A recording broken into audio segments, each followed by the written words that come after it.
Hi guys! Welcome to our vlog, and for today's video, magpe-prepare tayo ng isang Korean food.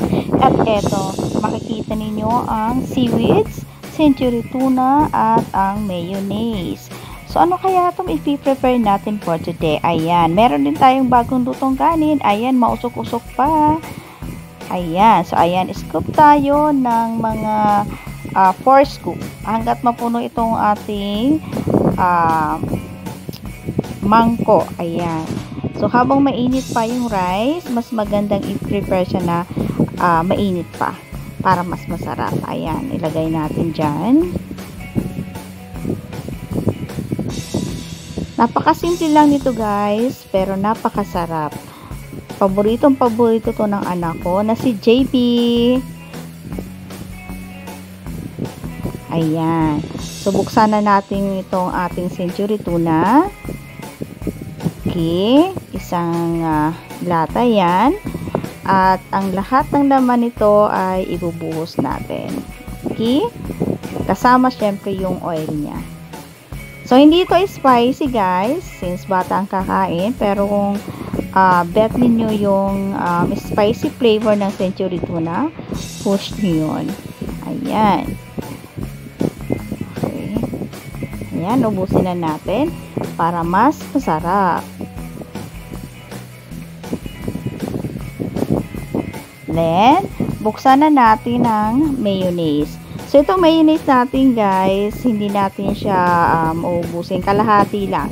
Kalahating pack lang ang gagamitin natin. Ayan. And, ito yung seaweeds. Okay, mga ilang piraso ng seaweeds. At gugupitin. Ayun. Gugupitin natin siya ng maliliit na piraso para mag-mix siya sa ating kanin. Ayan.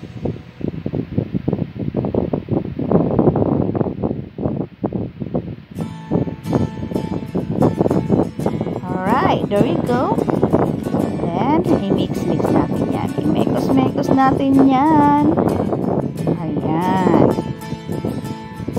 Okay, hanggang sa mag-incorporate lahat ng flavor at yung oil ng century tuna.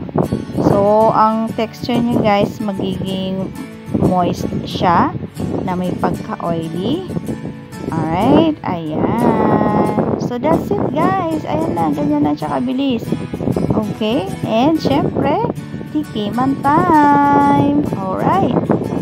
Okay, so kuha tayo ng isang seaweeds. Itong seaweeds natin, maglagay tayo sa gitna. And then, isubo na natin yan. Alright. Ayan, napakasarap nito guys. I-try ninyo, mga mamshi, para sa anak ninyo.